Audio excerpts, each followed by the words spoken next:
दोस्तों अभी तक अगर आपने मामल बोनसाई चैनल को सब्सक्राइब नहीं किया है तो इस लाल बटन को दबाकर चैनल को सब्सक्राइब कीजिए और ये घंटी का बटन दबाएं ताकि जैसे ही मैं नया वीडियो डालूं आपको मैसेज मिल जाए। नमस्कार दोस्तों, मैं विजय सैनी आपका मामल बोनसाई में फिर से स्वागत करता हूं।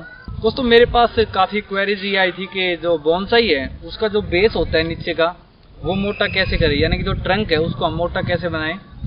तो उसके लिए कुछ टेक्निक्स होती है बोनसाई के अंदर जो मैं यूज़ करता हूँ। हमें करना क्या होता है, जो जिस ट्री पे आप काम कर रहे हैं उसकी जो मेन ट्रंक है आप उस पर फोकस रखिए, उस पर ब्रांचेज जो है वो कम रखिए और जो मेन ट्रंक है, जैसे कि मेन ट्रंक है आप इसको ग्रो कीजिए। जितना लंबा ये ग्रो करेगा नीचे से उतना ही मोटा थिकनेस इसका बनता जाएगा।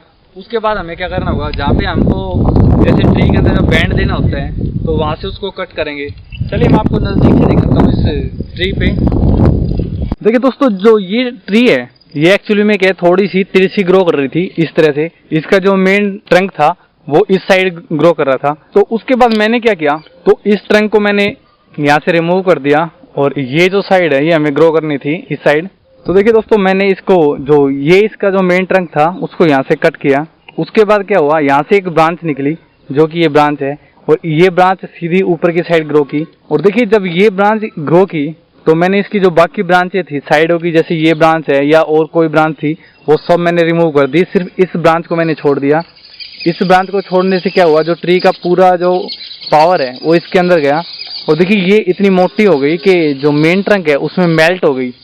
यानी कि देखने से पता नहीं चल रहा कि ये पहले ब्रांच थी, ऐसा देखने में ऐसा लगेगा यही इसकी मेन ट्रंक है। तो इसका जो ट्री का जो फ्लो है वो इसमें मिल गया है। तो ये एक ट्री का जो शेप है ये इस तरह से बन गया है। सेम हमें बोनसाई के अंदर करना होता है। बोनसाई के अंदर भी जब जैसे मोटी ट्रंक हो जाती है, जैसे कि मैंने एक दो ट्री पे मैंने क्या भी हुआ है, यानी कि जब आपका ट्री की जो थिकनेस है जब मोटी हो जाए उसको आप चॉप कर दीजिए। चॉप करने पर क्या होगा, यानी कि आपको वहाँ से कट करना होगा। जैसे इसको यहाँ से कट करने से यहाँ से एक नई ब्रांच निकलेगी, आप उस ब्रांच पे फोकस रखिए। वो मोटी होकर क्या करेगी, जो मेन ट्रंक है उसमें इस तरह से मिल जाएगी कि पता नहीं चलेगा ये कभी ब्रांच थी या मेन ट्रंक की है। जैसे कि ये देखने से बिल्कुल पता नहीं चल रहा कि ये इसकी मेन ट्रंक है या ब्रांच है। तो इस तरह से मेरे कुछ ट्री भी मैंने इस तरह से ग्रो किए हैं। अगर आप कट नहीं करना चाहते उसको और आप चाहते कि उसकी शेप ऐसी हो कि मेन ट्रंक की उसका फ्लो हो और उसको आप कोई स्टाइल देना चाहते हैं, तो उसकी थिकनेस के लिए भी हमें ये करना होगा कि उसकी जो ब्रांच है वो कम रखें, जो मेन ट्रंक है सिर्फ उस पर फोकस रखें। चलिए मैं आपको एक ट्री दिखाता हूँ जो मैंने ग्राउंड में लगा रखा है, जो हमने लास्ट बारिश के सीजन में लगाया था और अब तक उसकी थिकनेस भी अच्छी हुई है और उसकी स्टाइल भी कुछ अच्छी है। लेकिन अभी मैं उस पर जो वायरिंग है अच्छे से नहीं कर पाया क्योंकि वो ग्राउंड के अंदर है। तो चलिए मैं आपको दिखाता हूँ वो। तो देखिए दोस्तों, ये वो ट्री है जो हमने लास्ट ईयर ज़मीन के अंदर लगाया था और इसको मैंने ग्रो किया था। जैसा कि आपको दिख रहा होगा यहाँ पे इसके जब ब्रांच ग्रो की मैंने इसको कट कर दिया, उससे देखिए क्या हुआ, ट्री पे आपको दिख रहा होगा यहाँ से इसकी थिकनेस देखिए और यहाँ से आगे की तरफ आप देखते जाएंगे तो थिकनेस कम है और नीचे की जो थिकनेस है वो मोटी है। और इसको मैं एक ऐसा स्टाइल दूंगा शायद केस कैड वगैरह, क्योंकि देखिए इसकी जो मेन ट्रंक है वो काफ़ी बड़ी हो चुकी है। तो मैं अभी सोच रहा हूँ इसको मैं एक बड़े पॉट में शिफ्ट करके और इसको एक अच्छी शेप देंगे हम। ट्रंक को थिक करने का ये एक तरीका है। और एक चीज़ मैं और बता दूं कि इस तरह से ट्रंक को थिक करने में टाइम लगता है। जो आप ट्रीज देखते हैं जो मोटी होती है बोनसाई नीचे से, तो ये नहीं कि वो एक साल के अंदर अंदर ही ऐसी बन जाती है, उसमें काफ़ी समय लगता है, 3 से 4 5 साल तक लग जाते हैं। तो बोनसाई अगर आप बना रहे हैं तो उसमें टाइम लगेगा, इस चीज़ का आप ज़रूर ध्यान रखिएगा। एक जो ट्रंक थिक करने का मेथड है वो ये भी है कि आप जो ट्री है उसको सीधा ग्राउंड में लगा दीजिए पहले, अगर आपके पास ग्राउंड है। ग्राउंड में अगर आप उसको ग्रो करेंगे तो उसकी थिकनेस बहुत जल्दी बनेगी, क्योंकि उसको ग्राउंड के अंदर सभी आवश्यक पोषक तत्व जो होते हैं प्लांटों को जो मिलने वाले वो सब मिल जाते हैं, जिससे प्लांट बहुत अच्छे से ग्रो करते हैं। चलिए मैं आपको कुछ प्लांट्स दिखाता हूँ जो मैंने ग्राउंड में लगाए थे लास्ट ईयर। जैसे कि एक प्लांट ये है, हालांकि इतने अच्छे से ग्रो नहीं किया। कुछ प्लांटों की जो ग्रोथ है वो तेज़ी से होती है, जैसे कि गुलमोहर जो होता है वो बहुत तेज़ी से ग्रो करता है। ये देखिए ये एक गुलमोहर का जो ट्री है, मैंने आपको इसका वीडियो भी दिखाया था जब हमने इसको पुन किया था। मैं अगेन इसको पुन करूँगा, काफ़ी बड़ा हो गया ये। हालांकि यहाँ ट्री के नीचे तो इसकी शेप आपको अभी नहीं दिख पाएगी, इसलिए मैं आपको इसका जो बेस है वो दिखाऊंगा, क्योंकि आज हम जो हमारा टॉपिक है वो यही है कि जो ट्री की जो थिकनेस है वो कैसे बनाएं। तो देखिए ये थिकनेस आपको दिखने में लग रही होगी कि काफ़ी मोटी है, लेकिन ये 1 साल के अंदर या 6 महीने के अंदर इतनी मोटी नहीं बनी है। ये एक्चुअली में पहले ग्राउंड में ग्रो की थी। ग्राउंड में जब इसकी थिकनेस बन गई थी, एक साल या 2 साल के अंदर इसकी इतनी मोटी थिकनेस बन जाती है। उसके बाद मैंने इसको पोर्ट में शिफ्ट किया था निकाल के। तो देखिए इसकी जो थिकनेस है वो काफ़ी अच्छी है और नीचे से जो इसका बेस है दिखने में एक बड़े ट्री जैसा है। अभी मैं इसके जो ऊपर की जो ब्रांच है उन पे वर्क कर रहा हूँ, यानी कि ऊपर से मैंने इनको चॉप कर दिया था। देखिए मैं आपको दिखाता हूँ, यहाँ से इनको चॉप करने के बाद देखिए इनके साइडों की जो ब्रांचें निकली है। अब क्या करेंगे, जब ये ब्रांचें थोड़ी मोटी हो जाएगी तब इनको चॉप करेंगे और धीरे धीरे इस तरह से जो ट्री का जो स्ट्रक्चर है वो बन जाएगा और इसको एक अच्छी कैनोपी बना के इसको एक अच्छी शेप देंगे। अब मैं आपको जो लास्ट ईयर हमने कुछ ट्री लगाए थे उनकी थिकनेस और दिखाता हूँ, जो गुलमोहर के हैं। सभी जो प्लांट है वो इतनी तेजी से ग्रो नहीं करते। आप ऐसे प्लांट चुनिए जो तेजी से ग्रो करते हैं, ताकि अगर आपको थिकनेस अच्छी चाहिए तो। ये देखिए ये जो ट्री है ये हमारा गुलमोहर का है जो हमने लास्ट ईयर लगाया था। इसकी भी काफ़ी थिकनेस हो गई है 1 साल के अंदर।